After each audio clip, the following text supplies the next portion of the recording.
Are YouTube channel Om classes Pundri. और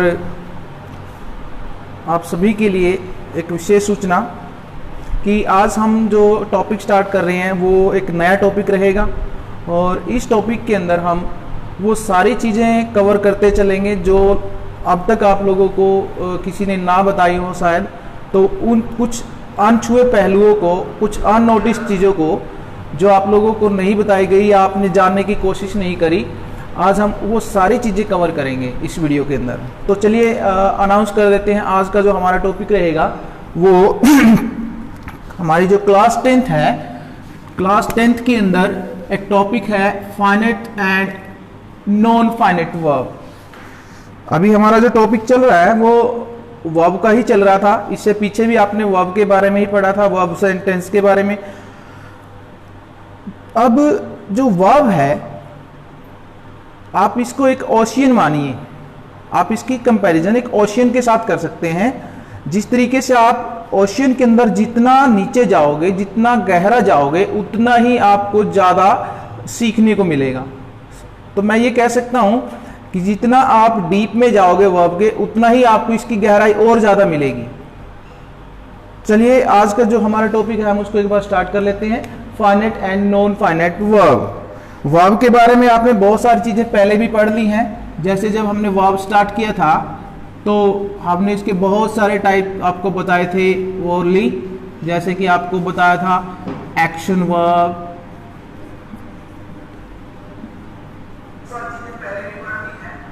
auxiliaries,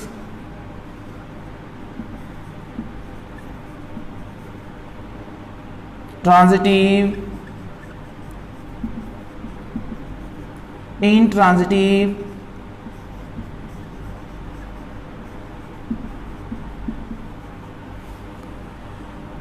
perception verb,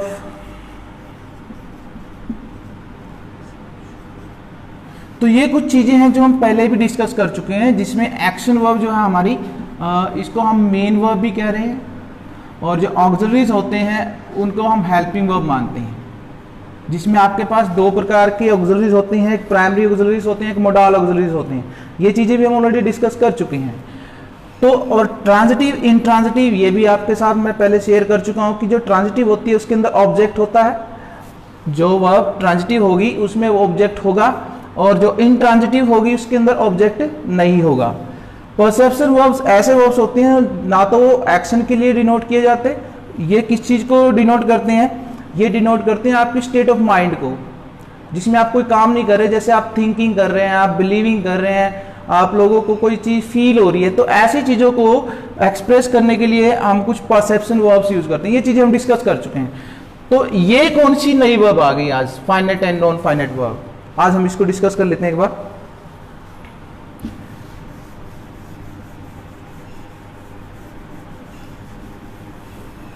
ये जितनी भी वर्ब्स मैंने अभी ऊपर लिखी थी, जिसमें आपका जो एक्शन वर्ब था, इसका क्राइटेरिया क्या होता है कि अगर आपके जो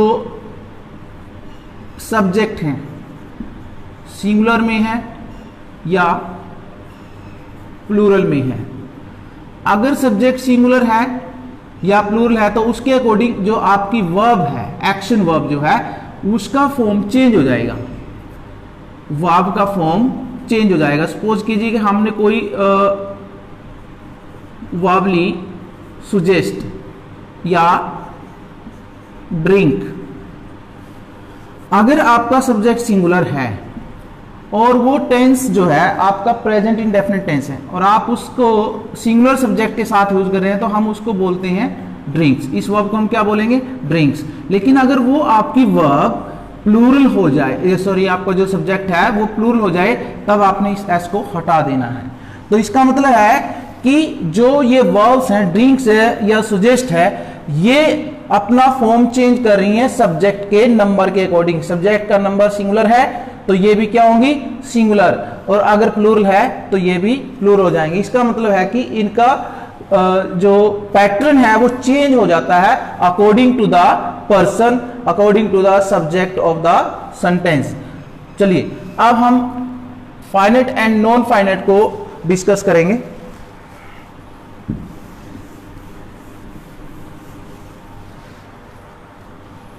हम कुछ डिफरेंशिएशन करने के लिए फाइनेट और नॉन फाइनेट इस तरीके से, मान लीजिए हम एक सेंटेंस लेते हैं और उसी सेंटेंस के अंदर हम डिफरेंट डिफरेंट सब्जेक्ट यूज करते हैं। सब्जेक्ट सेम रहेगा लेकिन उसके अंदर जो हम सब्जेक्ट यूज करेंगे वो डिफरेंट डिफरेंट होंगे। जैसे आई हो गया, सी हो गया, दे हो गया, बॉयज हो गया, गर्ल हो गया। देखिए अब हमने जो ये सब्जेक्ट यूज किए हैं, आई, सी, दे, बॉयज, गर्ल, ये प्रोनाउन है, ये प्रोनाउन है, ये प्रोनाउन है, बॉयज क्या है प्लूरल नाउन है और गर्ल क्या है सिंगुलर नाउन है। ये सारे हमने एज ए सब्जेक्ट यूज कर लिए हैं। अब हम इस सेंटेंस को पूरा करते हैं। हमने एक वर्ब यूज कर ली है, मेन वर्ब,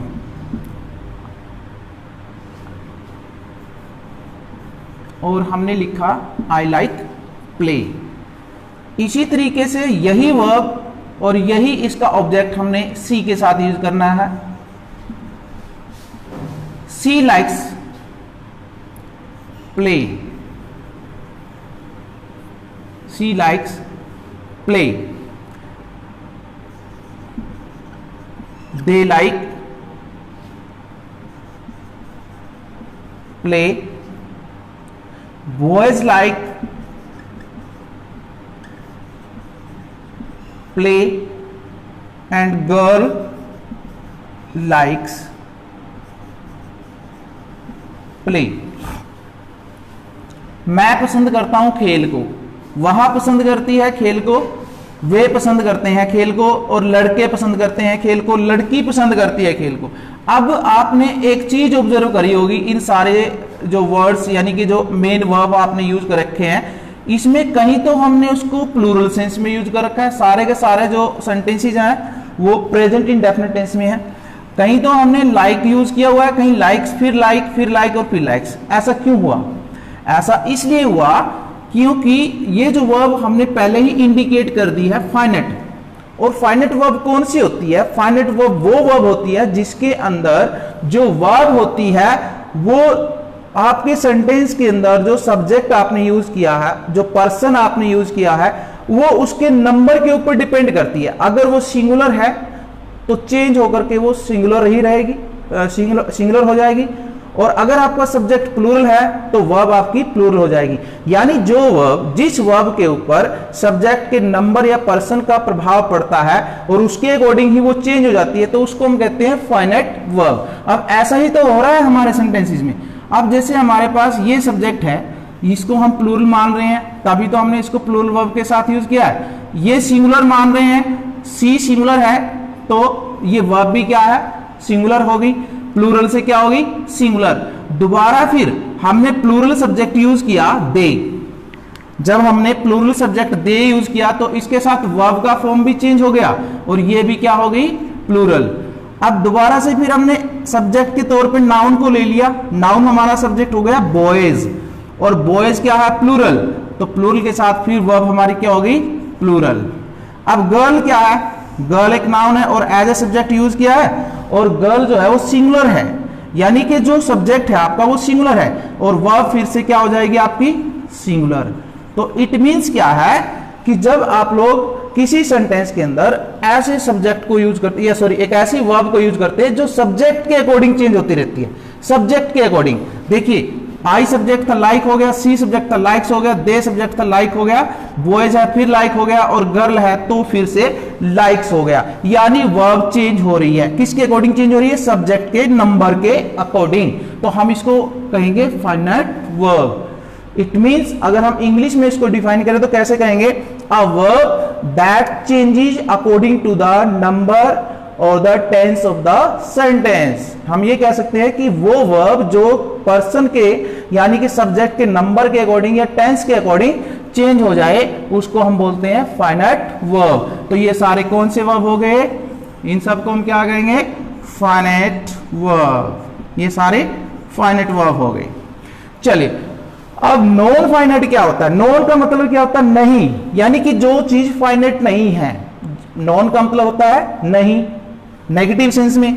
तो इसका मतलब हम क्या लें, इसका मतलब हम ये लेते हैं कि इसके अंदर जैसे जब आप सेंटेंस यूज कर रहे थे और आपका सब्जेक्ट चेंज हो रहा था तो वर्ब भी चेंज हो रही थी, लेकिन यहां ऐसा नहीं होगा। हम वही सेंटेंस यूज कर लें, बेशक वही सब्जेक्ट यूज कर ले, सेम, बिल्कुल सिमिलर, नो चेंज। आपके सब्जेक्ट इसको हम प्लूरल मान लें, she singular, they plural, boys plural और गर्ल सिंगुलर। अब देखिए वर्ब भी हमने सिमिलर ही यूज करी है, बिल्कुल, we have not change the verbs also.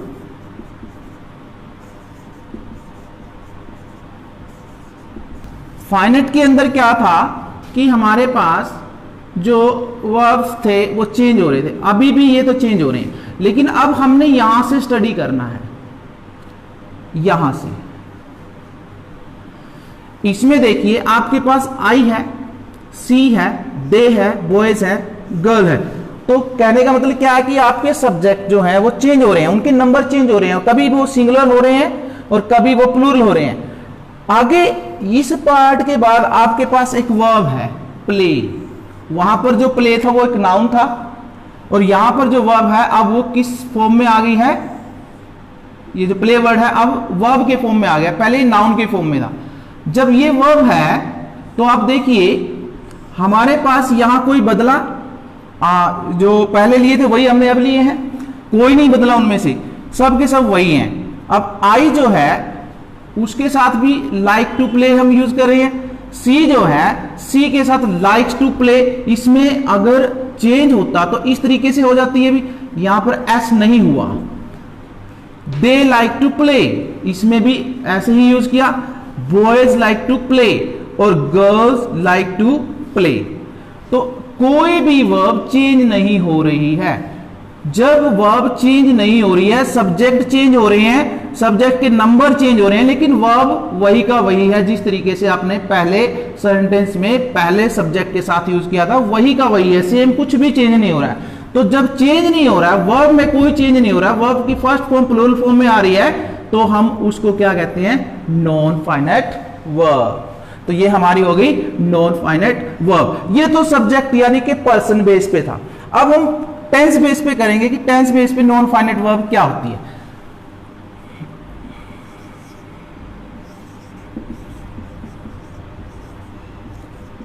अब हम यहां पर नॉन फाइनाइट लिख लेते हैं, कंफ्यूजन ना हो आपको।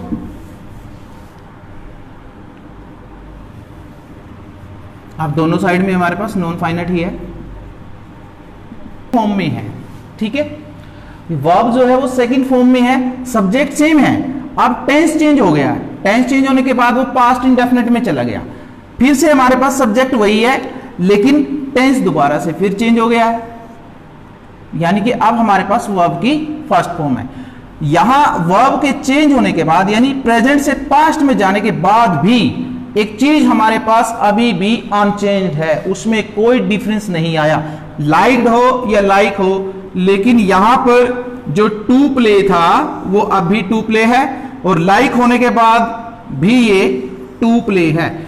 अब ये चीज क्लियर है, ये चीज प्रूव हो चुकी है कि जो वर्ब नंबर चेंज होने या टेंस चेंज होने के बाद भी चेंज नहीं होती, उसके फॉर्म में कोई चेंज नहीं होता, तो वो हमारी वर्ब होती है नॉन फाइनाइट वर्ब। तो ये दो मीनिंग था, नॉन फाइनाइट और फाइनाइट वर्ब में क्या डिफरेंस था ये आपको क्लियर हो गया होगा।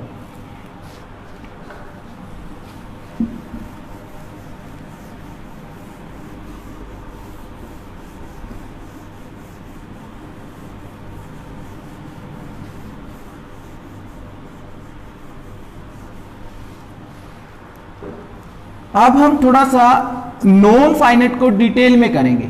नॉन फाइनाइट वर्ब जो हमारी है हम इसको थोड़ा सा डिटेल में करेंगे। देखिए ये भी 3-4 टाइप के होते हैं हमारे पास। एक तो पहली कैटेगरी होती है नॉन फाइनाइट वर्ब की टू इन्फिनिटिव, टू इनफिनिटिव।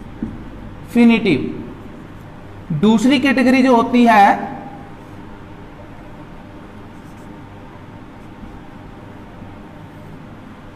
वो होती है बेयर इन्फिनिटिव, बेयर इनफिनिटिव।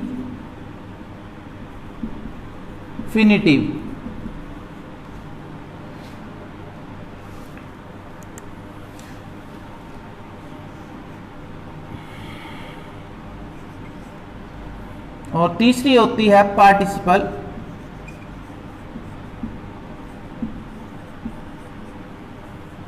देखिए पहले हम टू इन्फिनिटिव को यूज कर लेते हैं। टू इन्फिनिटिव का मतलब क्या है, जहां पर वर्ब से पहले क्या लगाना है अपने, टू। बेयर इन्फिनिटिव का मतलब होता है without to, without to.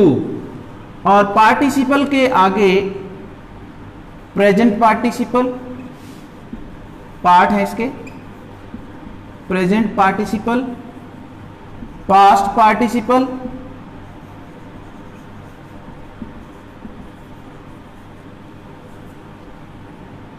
Perfect participle.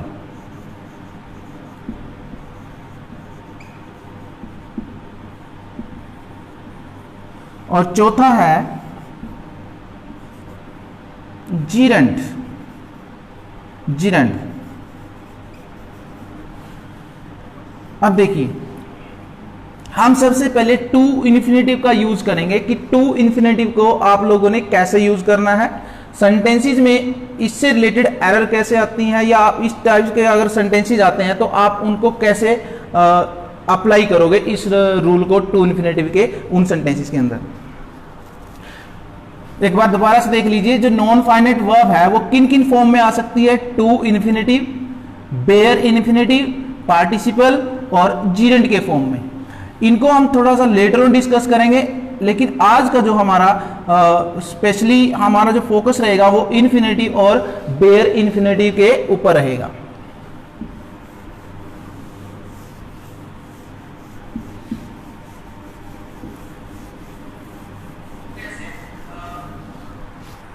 देखिए अब हम uses of to infinitive, to infinitive, जो इन्फिनिटिव का यूज है वो कहां कहां होता है, इसको करने से पहले हमारे पास कुछ टर्मिनोलॉजी है इंग्लिश ग्रामर के अंदर। अगर आप लोगों को ये चीज पहले से पता है, आप लोग जो टर्मिनोलॉजी है, ये ग्लोसरी है इंग्लिश ग्रामर की। ग्लोसरी क्या होती है कि एक पर्टिकुलर सब्जेक्ट की नॉलेज अगर आप ले रहे हो, चाहे आप साइंस की ले रहे हो, चाहे आप आर्ट्स की ले रहे हो, या किसी और पर्टिकुलर डोमेन की आप नॉलेज गेन कर रहे हो, तो उस पर्टिकुलर नॉलेज के अंदर या उस पर्टिकुलर सब्जेक्ट के अंदर कुछ टिपिकल वर्ड्स होते हैं, कुछ टर्म्स होती हैं। वो टर्म्स उसी सब्जेक्ट के अंदर या उसी पर्टिकुलर एरिया के अंदर ही यूज किए जाते हैं और दूसरे फील्ड में नहीं यूज किए जाते। जैसे साइंस की अपनी टर्मिनोलॉजी है, हिस्ट्री की अपनी टर्मिनोलॉजी है, मैथमेटिक्स की अपनी टर्मिनोलॉजी है, हिंदी की अपनी है, तो ऐसे ही इंग्लिश ग्रामर की भी अपनी ही टर्मिनोलॉजी है।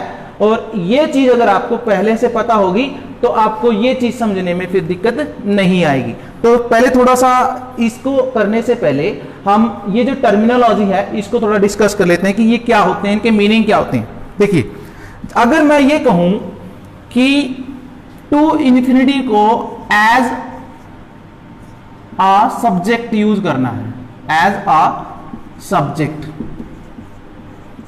एज आ सब्जेक्ट यूज कर सकते हैं।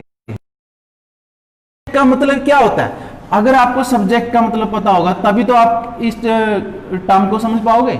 सब्जेक्ट होता क्या है, जैसा कि मैंने आपको पहले भी बताया था कि जो सब्जेक्ट होता है वो किसी सेंटेंस के अंदर डूअर का यानी कि कर्ता का काम करता है, वो किसी एक्शन को करता है, उसके द्वारा कोई कार्य किया जाता है, तभी उसको सब्जेक्ट या कर्ता कहा जाता है। जैसे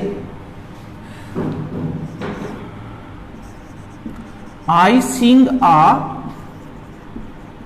song, अब इस सेंटेंस के अंदर हम दो चीजें क्लियर करेंगे, एक तो कि सब्जेक्ट क्या है और दूसरा एक और टर्मिनोलॉजी मैंने लिखी है, यहां पर एक और टर्म लिखी है ऑब्जेक्ट। ये दोनों चीजें आपको यहीं से क्लियर कर दूंगा कि सब्जेक्ट क्या है और ऑब्जेक्ट क्या है। देखिए मैंने अभी बताया कि कर्ता, काम को करने वाला, और हिंदी में अगर हम बात करें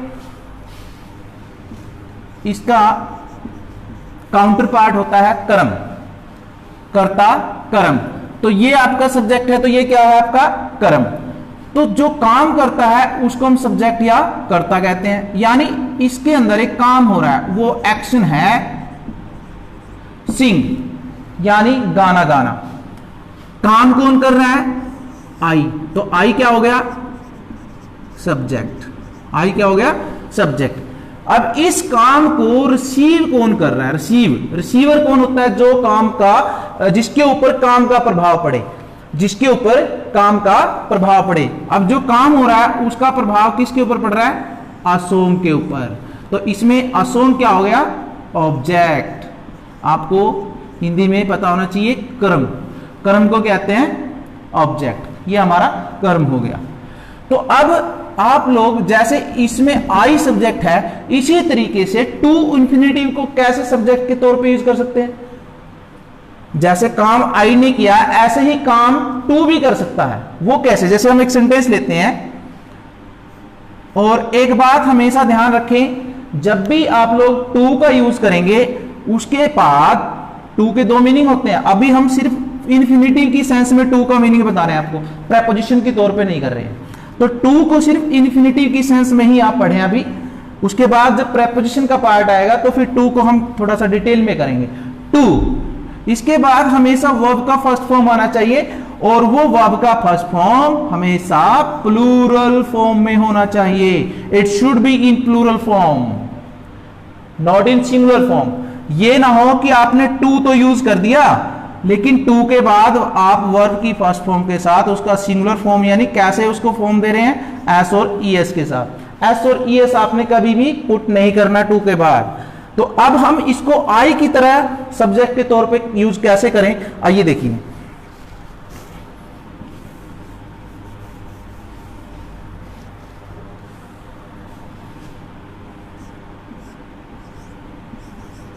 टू टेल लाई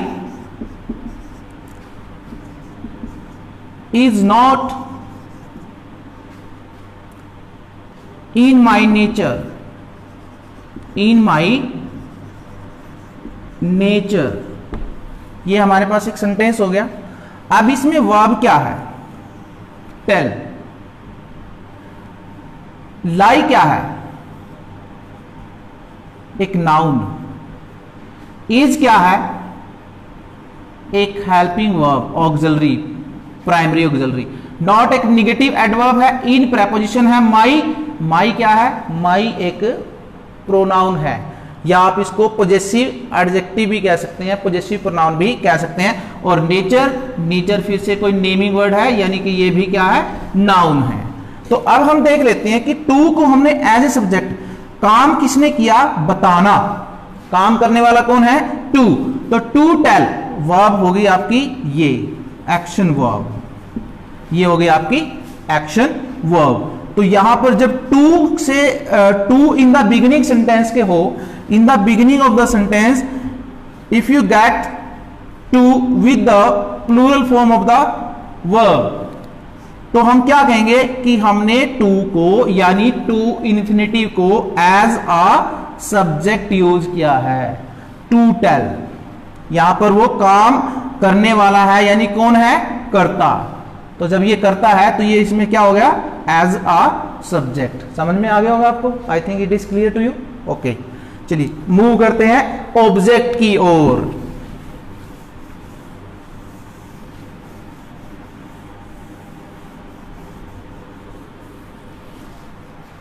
जैसा कि मैंने आपको बताया, ऑब्जेक्ट क्या होता है?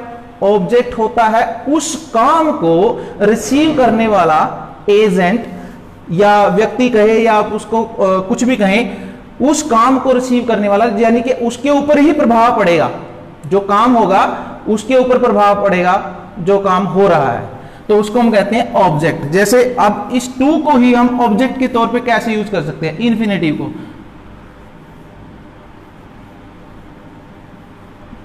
आई वॉन्ट टू, दोबारा से फिर to, I want to tell you, I want to tell you. अब देखिए, अब इसमें वर्ब क्या है, वर्ब क्या है, वॉन्ट। कौन सी वर्ब है, मेन वर्ब। तो सब्जेक्ट कौन हो गया, आई, यानी सब्जेक्ट चेंज हो गया। पहले हमने सब्जेक्ट किसको बनाया था, टू को। अगर यही की यही चीज ट्रांसपोज हो, सॉरी जक्स्टापोज हो गए, रिप्लेस कर दे हम इसको यहां पर, तो ये सब्जेक्ट हो जाता है, ठीक है। लेकिन अब ये क्या हो गया, अब वर्ब जो वांट है आपकी, ये इसको रिसीव कर रहा है। ये जो टू टेल है ये वांट को रिसीव कर रहा है, यानी जो काम है वांट है, इसका प्रभाव इसके ऊपर पड़ रहा है। तो ये क्या हो गया, इसमें वर्ब का ऑब्जेक्ट। ये वर्ब का क्या हो गया है, ऑब्जेक्ट। और पहले वो वर्ब का क्या था, सब्जेक्ट। सब्जेक्ट होगा तो स्टार्टिंग में आएगा, ऑब्जेक्ट होगा तो वर्ब के बाद आएगा। तो ये हो गया आपका ऑब्जेक्ट। टू टेल क्या हो गया अब यहां पर, ऑब्जेक्ट। किसका ऑब्जेक्ट हो गया, वर्ब का। I think this is also clear to you. आगे बढ़े, चलिए एक और एग्जांपल ले लेते हैं, थोड़ा सा और ज्यादा क्लियर हो जाएगा।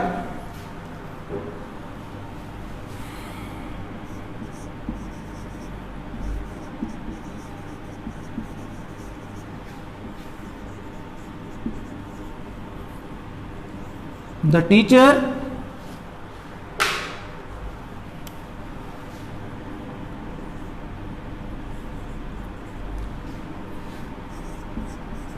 forgot to explain the concept। देखिए सब्जेक्ट आपका कौन हुआ, कौन हो गया यहां पर, द टीचर। वर्ब क्या हुई, फॉरगॉट, सेकंड फॉर्म में है, ठीक है। अभी मैंने बताया था पहले हमने जो फॉर्म यूज करी थी वो प्रेजेंट में यूज करी थी, टू टेल। अब हमने इसमें किसको यूज किया है, पास्ट को। और पास्ट हो या प्रेजेंट हो, जब इन्फिनिटिव होगा, आगे वाला जो पार्ट है टू के बाद, वो कभी चेंज नहीं होता, क्योंकि वो वर्ब क्या होती है, नॉन फाइनाइट। तो यहां पर टू एक्सप्लेन, टू एक्सप्लेन, ये क्या हो गया इसका ऑब्जेक्ट। क्या हो गया इसका ऑब्जेक्ट। अब ये ऑब्जेक्ट है टू एक्सप्लेन, और द टीचर कौन है, सब्जेक्ट, और एक्शन क्या हो रहा है, फॉरगॉट। और इस एक्शन को रिसीव कौन कर रहा है, टू एक्सप्लेन। इसको एक्शन को रिसीव कर रहा है to explain.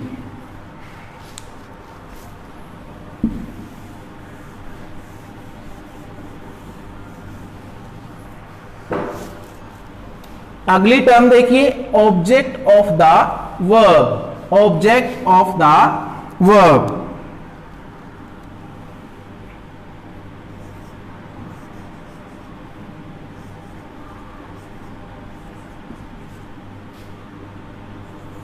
she is to eat the mango।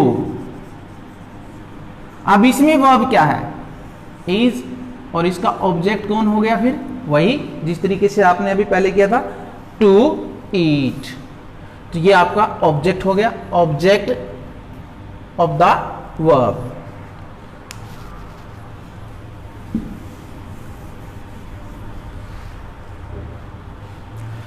अब देखिए एक दो टर्म और आ रही है नीचे, सब्जेक्ट कॉम्प्लीमेंट और ऑब्जेक्ट कॉम्प्लीमेंट। मान लीजिए आपके पास ये सेंटेंस है, हरी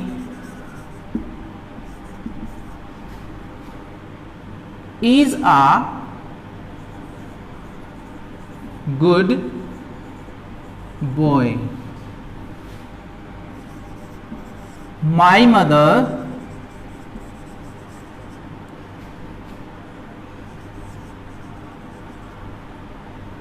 gave me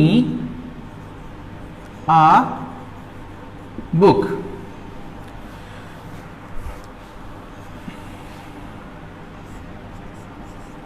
He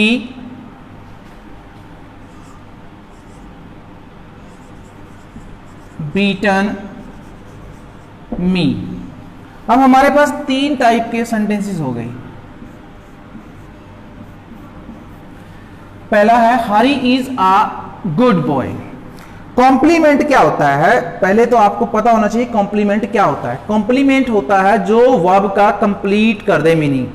वर्ब का मीनिंग कंप्लीट करने वाले वर्ड को हम क्या कहते हैं, कॉम्प्लीमेंट। जो वर्ब का मीनिंग कंप्लीट करे उसको हम क्या कहते हैं, कॉम्प्लीमेंट। और अगर वो वर्ड जैसे इस सेंटेंस के अंदर देखिए इज आपके सब्जेक्ट को कंप्लीट करता है, सब्जेक्ट को रीड आइडेंटिफाई करता है, दोबारा से फिर सब्जेक्ट के बारे में बताता है, तो वो होगा सब्जेक्ट कॉम्प्लीमेंट। सब्जेक्ट कॉम्प्लीमेंट की पहचान होती है कि कोई नाउन या प्रोनाउन और उसके बाद आपके पास हेल्पिंग वर्ब हो और जो पार्ट बाद में आए, जैसे ये ही इज, ये आपकी वर्ब है ना, और ये आपका सब्जेक्ट है। यानी जब भी हेल्पिंग वर्ब के बाद जो भी पार्ट आता है वो वर्ब का सब्जेक्ट का कॉम्प्लीमेंट होता है, वो सब्जेक्ट का कॉम्प्लीमेंट होता है। लेकिन अगर सब्जेक्ट के बाद मेन वर्ब आती है, मेन वर्ब, तो वो सब्जेक्ट का कॉम्प्लीमेंट नहीं होता। सब्जेक्ट तो वही है, सब्जेक्ट का कॉम्प्लीमेंट नहीं होता। मेन वर्ब के बाद जो आएगा वो होगा ऑब्जेक्ट कॉम्प्लीमेंट। सब्जेक्ट के बाद जो आएगा, हेल्पिंग वर्ब के बाद जो आएगा वो क्या कहेंगे उसको, सब्जेक्ट कॉम्प्लीमेंट। और जो मेन वर्ब के बाद आएगा वो होगा आपका ऑब्जेक्ट कॉम्प्लीमेंट। अब इसमें डबल ऑब्जेक्ट है, एक मी है और एक बुक है, और ये सारे का सारा क्या है, मेन वर्ब, यानी वर्ब का क्या होगा, ये ऑब्जेक्ट कॉम्प्लीमेंट। और हेल्पिंग वर्ब होगी तो सब्जेक्ट कॉम्प्लीमेंट। एक और सेंटेंस हम ले लेते हैं, थोड़ा सा और ज्यादा क्लियर हो जाएगा। और इसमें देखिए तीसरा जो सेंटेंस है, ही बीटन मी, ही बीटन मी। अब बीटन क्या है, मेन वर्ब, ये हमारा सिंगल ऑब्जेक्ट है, तो यहां से आपका जो मेन वर्ब है उसके बाद का पार्ट जो होगा वो क्या होगा, ऑब्जेक्ट कॉम्प्लीमेंट, ऑब्जेक्ट कॉम्प्लीमेंट। दोबारा से फिर समझ लीजिए, थोड़ा सा कॉम्प्लिकेटेड है सब्जेक्ट और ऑब्जेक्ट कॉम्प्लीमेंट समझना। मैंने कहा था कि हरी, माय मदर और ही, ये तीनों क्या हैं आपके, ये तीनों आपके सब्जेक्ट हैं। तो हम वही नाउन इसमें यूज कर रहे हैं, वही नाउन इसमें भी है, नाउन इसमें भी है, इसमें प्रोनाउन है, तो इसको तो हम सब्जेक्ट कॉम्प्लीमेंट कह रहे हैं और इसको हम कह रहे हैं ऑब्जेक्ट कॉम्प्लीमेंट। रीजन क्या है, रीजन ये है कि जब हेल्पिंग वर्ब के बाद कोई चीज आएगी, यानी जो उस हेल्पिंग वर्ब के बाद आएगी, हेल्पिंग वर्ब कौन सी, is, am, are, was, were, will, shall, जितने मोडाल्स हैं, सीम्स, लुक्स, फील्स, अपीयर्स, ऐसे कुछ वर्ड्स के बाद जो चीज आएगी वो होती है सब्जेक्ट कॉम्प्लीमेंट। और अगर सब्जेक्ट के बाद मेन वर्ब आती है, ध्यान रहे डिफरेंस किस चीज का होगा, सब्जेक्ट कॉम्प्लीमेंट और ऑब्जेक्ट कॉम्प्लीमेंट में। अगर हेल्पिंग वर्ब के बाद आता है तो सब्जेक्ट कॉम्प्लीमेंट और मेन वर्ब के बाद आता है तो ऑब्जेक्ट कॉम्प्लीमेंट। अब हमारे पास मेन वर्ब तो यहां दो में दे रखी है, तीसरे सेंटेंस में भी मेन वर्ब है और दूसरे सेंटेंस में भी मेन वर्ब है, लेकिन पहले सेंटेंस में क्या है, हेल्पिंग वर्ब। तो हेल्पिंग वर्ब जब होगी तो subject complement. Very simple formula है ये फाइंड आउट करने का, सब्जेक्ट कॉम्प्लीमेंट और ऑब्जेक्ट कॉम्प्लीमेंट निकालने का। अगर मेन वर्ब होगी तो ऑब्जेक्ट कॉम्प्लीमेंट, और यहां पर भी मेन वर्ब है तो ये भी क्या है, ऑब्जेक्ट कॉम्प्लीमेंट। तो अब आपने कुछ सेंटेंसेस मैं लिखूंगा, आप कमेंट बॉक्स में कमेंट करके बता सकते हैं। क्वेश्चन ये रहेगा कि आपने ये बताना है कि जो सेंटेंसेस मैंने लिखे हैं इसमें कौन सा सेंटेंस सब्जेक्ट कॉम्प्लीमेंट के साथ है और कौन सा सेंटेंस ऑब्जेक्ट कॉम्प्लीमेंट के साथ है।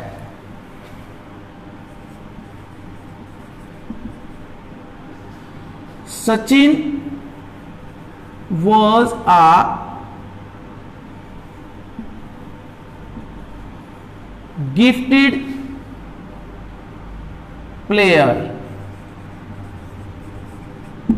आपने इस सेंटेंस के अंदर बताना है कि आप सब्जेक्ट कॉम्प्लीमेंट यूज करोगे या ऑब्जेक्ट कॉम्प्लीमेंट यूज करोगे।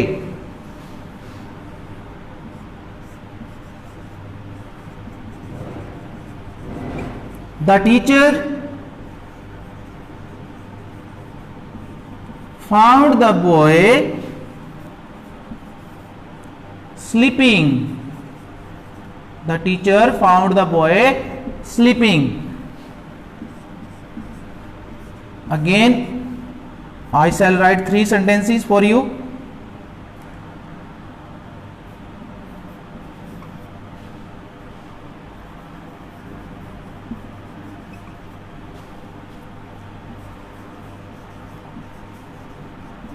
Her mother rebuked him. तो आपने अब ये सेंटेंसेस ध्यान से पढ़ लेने हैं, और जो भी अभी जुड़े हुए हैं हमारे साथ उन लोगों ने कमेंट बॉक्स में के अंदर लिख करके फर्स्ट, सेकंड और थर्ड इनको सीरीज दे करके आप लोगों ने क्या करना है कि बताएंगे आप लोग कि इनमें है हमने किस में सब्जेक्ट कॉम्प्लीमेंट यूज किया है और किस में हमने ऑब्जेक्ट कॉम्प्लीमेंट यूज किया है। तो ये आपके लिए थोड़ा सा ब्रेन टीचिंग काम समझ लीजिए इसको, या आप थोड़ा सा खाली बैठे होंगे तो आपके लिए काम हो जाएगा।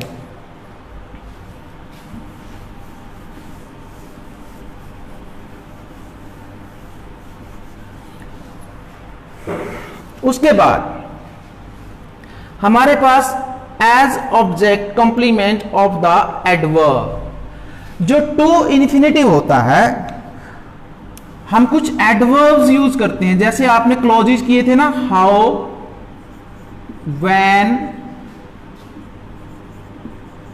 वेयर और व्हाट।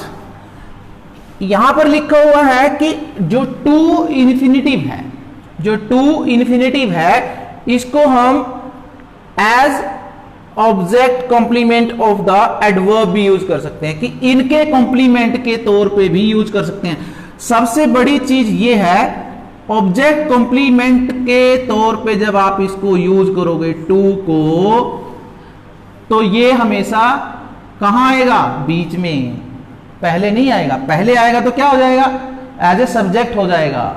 तो अब टू को इनके साथ कैसे इनके कॉम्प्लीमेंट के तौर पे यूज कर सकते हैं, देखिए हम एक एग्जांपल लेते हैं।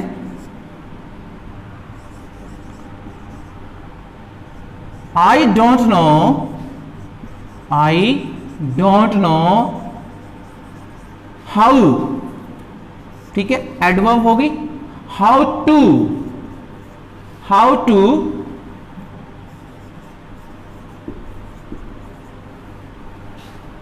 write the formal letter,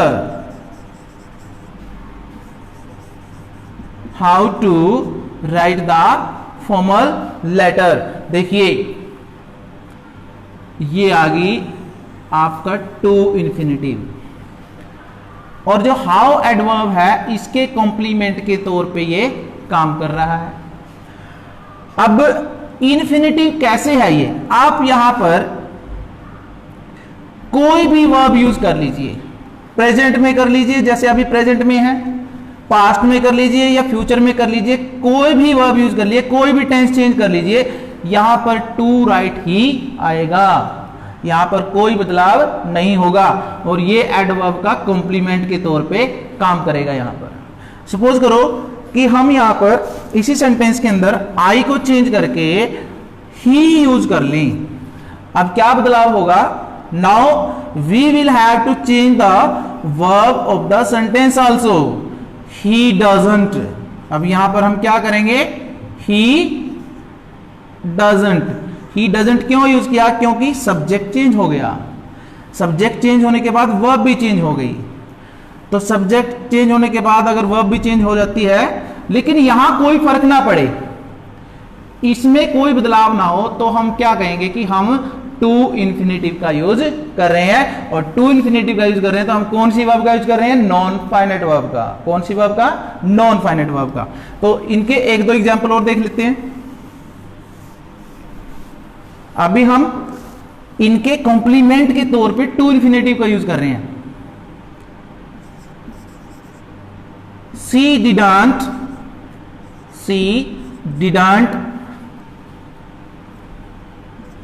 informed me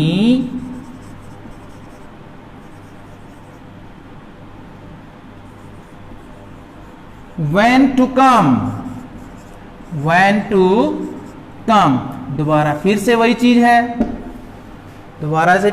है, हमने अब फिर कौन सा यूज किया, टू इन्फिनेटिव। और किस रूप में, किस फॉर्म में, जो हमारे पास एडवर्ब ऑफ टाइम व्हेन है उसके कॉम्प्लीमेंट के तौर पे, ऑब्जेक्ट कॉम्प्लीमेंट के तौर पे।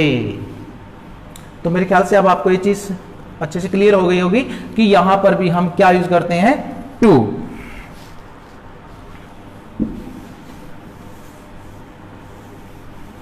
उसके बाद एक और टर्म हम देख लेते हैं, as a object of the preposition.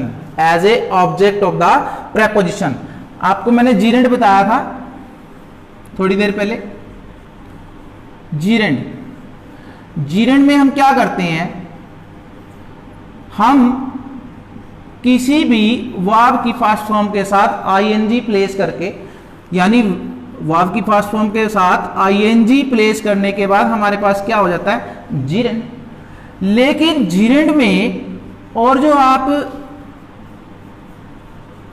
Present continuous tense जो हम कल कर रहे थे, टेंसेस कर रहे थे, प्रेजेंट कॉन्टिन्यूअस टेंस में क्या फर्क होता है, जब इसमें भी आईएनजी होता है वर्ब की फर्स्ट फॉर्म के साथ और इसमें भी आईएनजी होता है, तो डिफरेंस क्या है। देखिए डिफरेंस ये होता है कि आप लोग इसको यानी कि जीरेंड को हमेशा एज आ नाउन यूज करते हैं। किस तरह से यूज करते हैं, एज अ नाउन। और अगर मान लीजिए इस वर्ड को यानी प्रेजेंट कॉन्टिन्यूअस टेंस में यूज कर रहे हैं तो फिर आप उसको एज अ वर्ब यूज कर रहे हैं। तो हम बात कर रहे हैं कि as object of the preposition. अब जीरेंड का कोई एग्जांपल हम ले लें, डिटेल में हम बाद में करेंगे इसको, ये मत समझिएगा कि हमने इसको बीच में से उठा लिया, हम इसको बाद में करेंगे।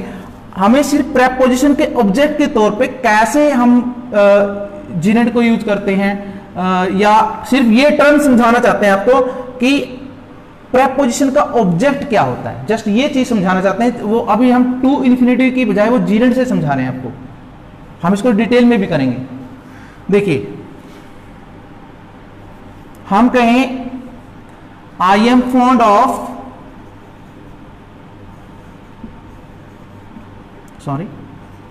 I am fond of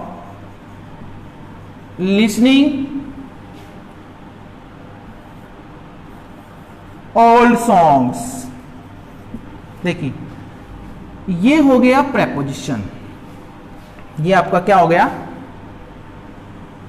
preposition. और इसके बाद जो आएगा, इसके बाद जो आएगा वो क्या होगा, ऑब्जेक्ट ऑफ द प्रेपोजिशन। तो इसके बाद ये क्या हम मानेंगे, इसको ऑब्जेक्ट मानेंगे, इसका किसका, ऑफ का। तो इस तरीके से आप ऑब्जेक्ट ऑफ द प्रेपोजिशन कर सकते हैं। उसके बाद आता है एज एन एडजेक्टिव, ये हम जब जीरेंड आएगा तब यूज करेंगे। टू पैरेलल एक्शन, जब जीरेंड आएगा या पार्टिसिपल आएगा तब यूज करेंगे। अभी फिलहाल हम जो टू इन्फिनिटिव चल रहा है उसको क्लियर कर लेते हैं एक बार, थोड़ा सा रह गया ये।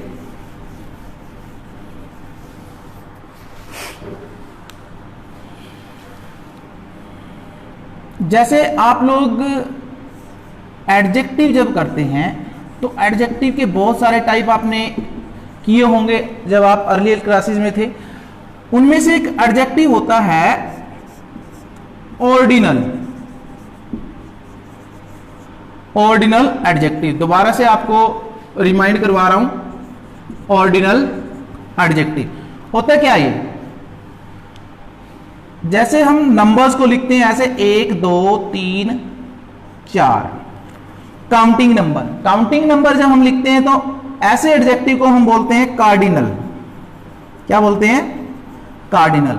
लेकिन जब हम इन्हीं नंबर को ऑर्डर देते हैं, ऑर्डर का मतलब पहला दूसरा तीसरा चौथा, तो हम उसको इंग्लिश में कैसे लिखते हैं, हम इसको ऐसे लिखते हैं फर्स्ट, या आप इसको पूरी स्पेलिंग के साथ भी लिख सकते हैं, सेकंड, थर्ड, फोर्थ। लेकिन जब फॉर्मल इंग्लिश में बात करेंगे तो हम ऐसे नहीं लिखेंगे, फिर हम इसको कैसे लिखेंगे, ऐसे फर्स्ट, सेकेंड,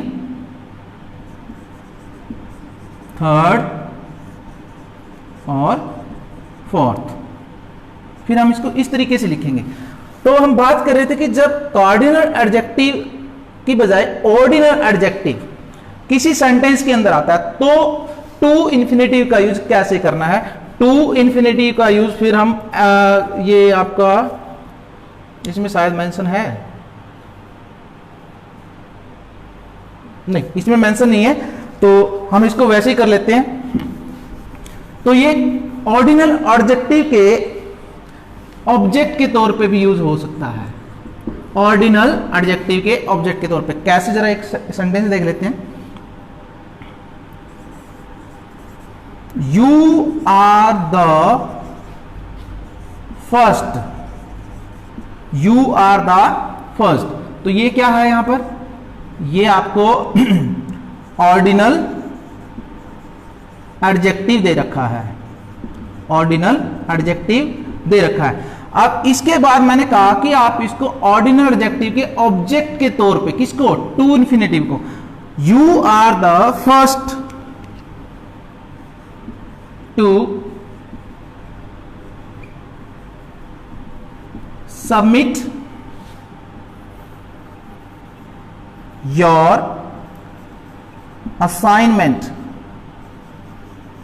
वो कहता है कि तुम पहले आदमी हो, यू आर द फर्स्ट, तुम पहले हो, सबसे पहले तुम्हारा नंबर है जिसने अपना असाइनमेंट क्या करवाया, सबमिट करवाया। तो यहां फिर जो टू सबमिट है वो ऑर्डिनल एडजेक्टिव फर्स्ट का कॉम्प्लीमेंट के तौर पे काम कर रहा है।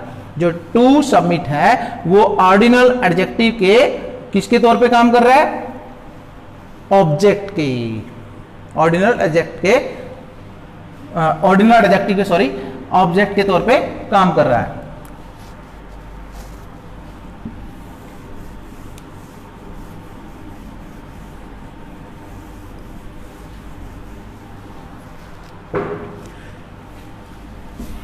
अब देख लेते हैं कोई और हमारा इन्फिनिटी से रिलेटेड टर्म तो नहीं है, अब नहीं है इसके अंदर। अब बाकी जो बच गए हैं वो सारे जिरेंट और पार्टिसिपल से रिलेटेड है। तो अब हम लोग थोड़ा सा और देख लेते हैं टू इन्फिनिटी का और यूज कहां होता है। जैसे आप लोग एडजेक्टिव और एडवर्ब्स ये इकट्ठे यूज करते हैं। कई बार एक ही सेंटेंस में हम एडजेक्टिव भी यूज कर लेते हैं और एडवर्ब भी यूज कर लेते हैं। तो वहां टू इन्फिनेटिव का क्या रोल होता है, और इनके साथ एक वर्ड और ऐड कर देते हैं टू। ये भी टू होता है और ये टू होता है। आप कई बच्चे इसको टू बोलते हैं, टू इसका प्रोनाउंसिएशन नहीं होता, टू, ये टू, ये टू। तो अगर इस तरीके का स्ट्रक्चर आए और उसके बाद आप ये चीज पुट करें और उसके बाद कोई फिर से वर्ब की फर्स्ट फॉर्म आपने यूज कर ली, तो इस तरीके के स्ट्रक्चर का जो मीनिंग होता है वो निगेटिव आता है, निगेटिव मीनिंग आता है इस तरीके से अगर आप इसको यूज करते हैं। कई बार एडजेक्टिव एडवर्ब यही स्ट्रक्चर और उसके बाद आप एनफ वर्ड यूज करें और फिर उसके बाद टू यूज करें और फिर उसके बाद वर्ब की फर्स्ट फॉर्म यूज करें, तो फिर इसका जो मीनिंग होता है वो पॉजिटिव आता है। इस टाइप के स्ट्रक्चर का जो मीनिंग होता है वो पॉजिटिव आता है। ये चीजें जो स्ट्रक्चरल चीजें मैंने आपको बताई हैं ये इतना क्लियर नहीं करेंगे जितना एग्जाम्पल आपको ज्यादा क्लियर कर सकता है। तो कुछ एग्जाम्पल्स ले लेते हैं। पहले हम इसका एग्जाम्पल लेते हैं।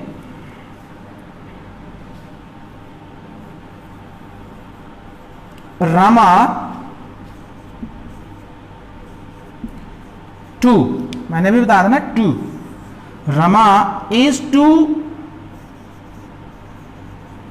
वीक। देखिए अब हमने टू के बाद क्या यूज किया है, एडजेक्टिव।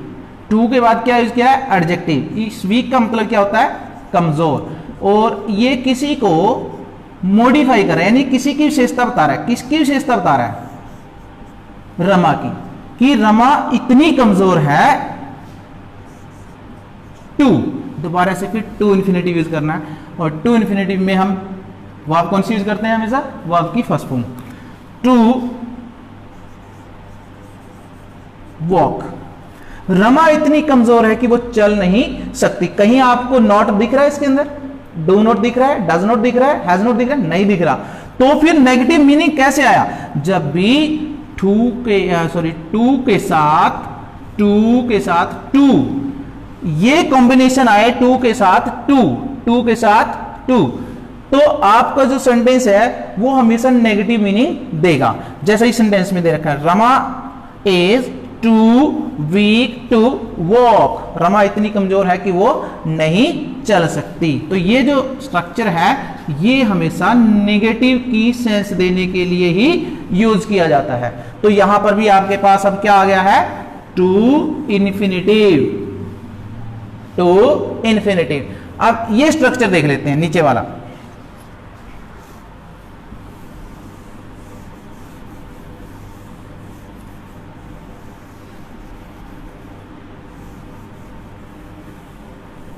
नीचे वाले स्ट्रक्चर में हम क्या करेंगे, I am rich enough two by this car, देखिए रिच क्या है, रिच एडजेक्टिव है, ठीक है, और एनफ क्या है, एक एडवर्ब है, तो हमने इसको प्लेस कर दिया एडवर्ब की सेंस में। आई एम रिच एनफ, तो जब एडजेक्टिव एडवर्ब यानी इस एडजेक्टिव के बाद एनफ एडवर्ब यूज किया जाता है तो उसके बाद भी हम टू इन्फिनिटिव का यूज करते हैं। जैसे यहां पर टू बाई, तो ये क्या हो गया, टू बाई। अगर आपको ये कोई पूछ ले कि इसमें बताइए टू इन्फिनिटिव कहां है, यानी नॉन फाइनाइट वर्ब कौन सी है, ये भी वर्ब नजर आएगी आपको, ये हेल्पिंग वर्ब है। कभी आप इसके चक्कर में इसको ही बता दो कि ये वर्ब है, ये टू इन्फिनिटिव है या नॉन फाइनाइट वर्ब है, नहीं, आप ये चीज जो है ये हेल्पिंग वर्ब है और ये वर्ब जो है वो नॉन फाइनाइट वर्ब है, और नॉन फाइनाइट का कौन सा फॉर्म है, ये टू इन्फिनिटिव।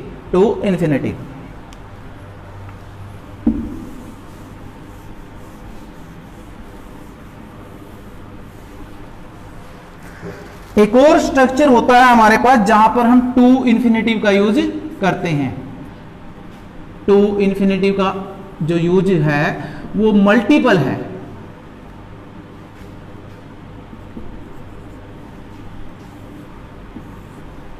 जैसे हमारे पास कोई स्ट्रक्चर यानी कि सेंटेंस हमारा इट इज प्लस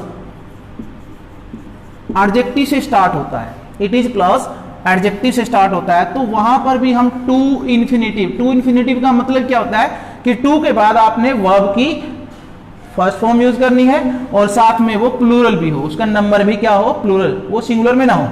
तो हम देख लेते हैं इसको एक बार फिर।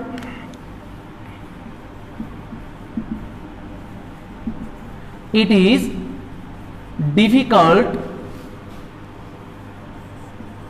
टू से, दोबारा से फिर क्या है ये, to infinitive. It is difficult to say that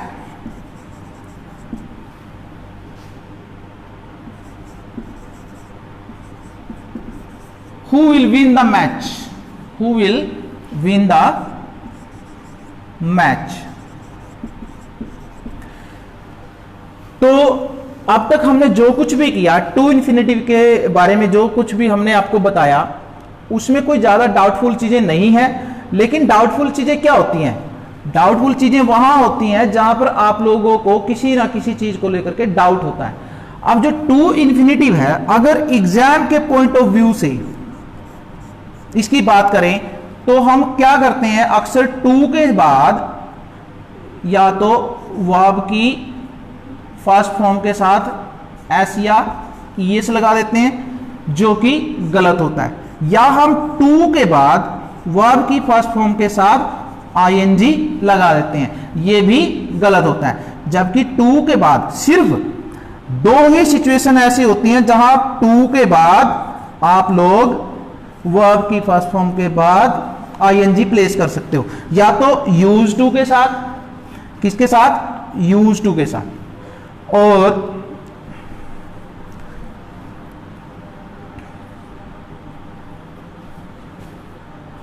accustomed,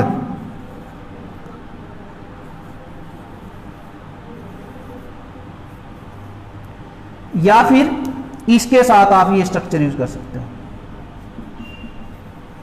otherwise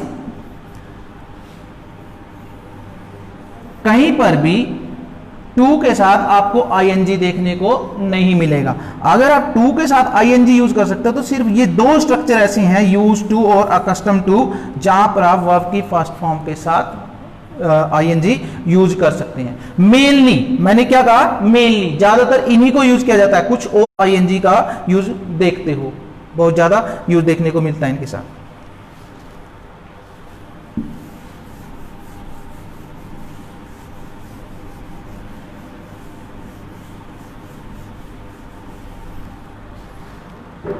चलिए, आज हमारा जो इसका पार्ट था फाइनाइट नॉन फाइनाइट वर्ब में, जो टू इन्फिनिटिव था, थोड़ा सा एक बार रिकैप कर लेते हैं जो कुछ भी अब तक हम लोगों ने किया, और उसको थोड़ा सा एक बार दोबारा से रिकॉल करेंगे तो चीज़ें ज़्यादा क्लियर हो जाएंगी। तो स्टार्टिंग हमने करी थी फाइनाइट और नॉन फाइनाइट वर्ब से। फाइनाइट वर्ब क्या थी, जो सब्जेक्ट के अकॉर्डिंग या सेंटेंस के टेंस के अकॉर्डिंग चेंज हो जाती है। और नॉन फाइनाइट क्या थी, जो सब्जेक्ट के नंबर, पर्सन या सेंटेंस के टेंस के अकॉर्डिंग चेंज नहीं होती। जैसे आपको एग्जांपल दिया था मैंने टू प्ले का, टू प्ले अगर चेंज होती है सेंटेंस के सब्जेक्ट के अकॉर्डिंग तो फाइनाइट, और नहीं होती तो नॉन फाइनाइट। उसके बाद हमने इसके डिफरेंट फॉर्म बताए थे आपको नॉन फाइनाइट के, जिसमें आपको सबसे पहले टू इन्फिनिटिव, उसके बाद बेयर इन्फिनिटिव, उसके बाद पार्टिसिपल, उसके बाद आपको फिर बताया था जीरेंड। जीरेंड और प्रेजेंट पार्टिसिपल का स्ट्रक्चर लगभग सेम होता है, और उसी तरह का जो स्ट्रक्चर होता है एक प्रेजेंट कॉन्टिन्यूअस टेंस में भी होता है। और इन तीनों के अंदर जीरेंड, पार्टिसिपल और प्रेजेंट कॉन्टिन्यूअस टेंस में क्या डिफरेंस है, इसको और ज्यादा डिटेल में हम कल करेंगे। और टू इन्फिनिटिव के बाद जो बेयर इन्फिनिटिव होता है, इसको हम थोड़ा सा ब्रीफली डिस्कस कर लेते हैं। बेयर इन्फिनिटिव का मतलब होता है विदाउट, अभी बताया था ना मैंने आपको। तो हम टू इन्फिनिटिव के बाद अब हम इसका जो सेकंड पार्ट है बेयर इन्फिनिटिव,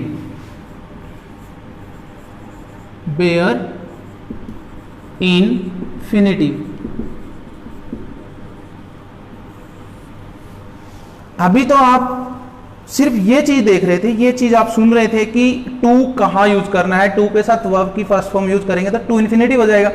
अब ऐसी सिचुएशंस कौन सी हैं, ऐसी परिस्थितियां या ऐसे सेंटेंसेस कौन से होंगे जहां पर हमने टू का यूज नहीं करना, जहां पर आप टू का यूज नहीं करोगे, विदाउट टू, वो सेंटेंसेस कौन से होंगे ऐसी कौन कौन सी वर्ब हैं। जैसे हमारे पास कुछ वर्ब्स होते हैं, मेक, ध्यान दें जो वर्ब्स अब बता रहा हूं इनके साथ ना तो आप लोग टू यूज करोगे और ना ही टू के साथ वर्ब की फर्स्ट फॉर्म यूज करोगे। कैसे यूज करना है, सिर्फ नोट करने वाली चीज है कि ये वर्ब है कौन सी। Make, feel, see, hear, watch और लिसन एटसेट्रा। और बिड भी होता है शायद, हाँ बिड, BID, बिड एटसेट्रा। ये कुछ ऐसे वर्ब्स हैं जिसको टू इन्फिनिटिव के साथ यूज नहीं किया जाता, लेकिन कुछ कंडीशन में यूज हो सकता है इनके साथ। टू इन्फिनिटिव कब यूज हो सकता है इनके साथ और कब नहीं, और बेयर इन्फिनिटिव कब यूज होगा, यानी कि without infinitive to.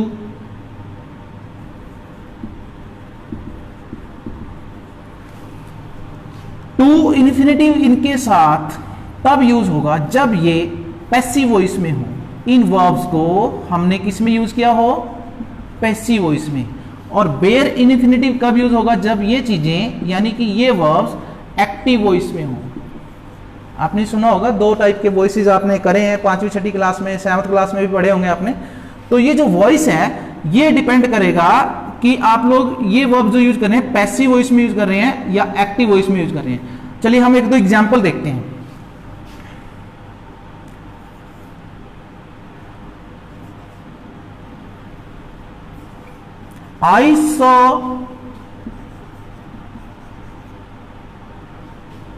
I saw him dancing.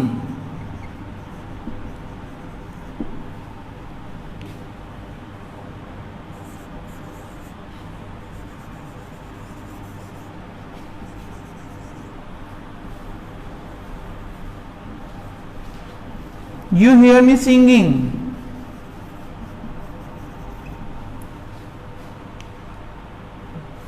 चलिए आज के इस वीडियो में हम इस टॉपिक को यहीं फिनिश कर रहे हैं। इसका जो रिमेनिंग पार्ट है उसको हम कल पूरा करेंगे और आई होप कि आप लोगों ने इस वीडियो को बहुत ध्यान से देखा होगा और जो क्वेश्चंस मैंने आपसे पुट किए हैं और जो क्वेश्चन पुट कर दिए उनके आपने कमेंट बॉक्स में आंसर भी डाल दिए होंगे और नहीं डाले हैं तो आप उनको कल भी डाल सकते हैं, ये आपका होमवर्क समझिएगा।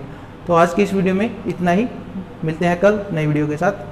Thank you very much.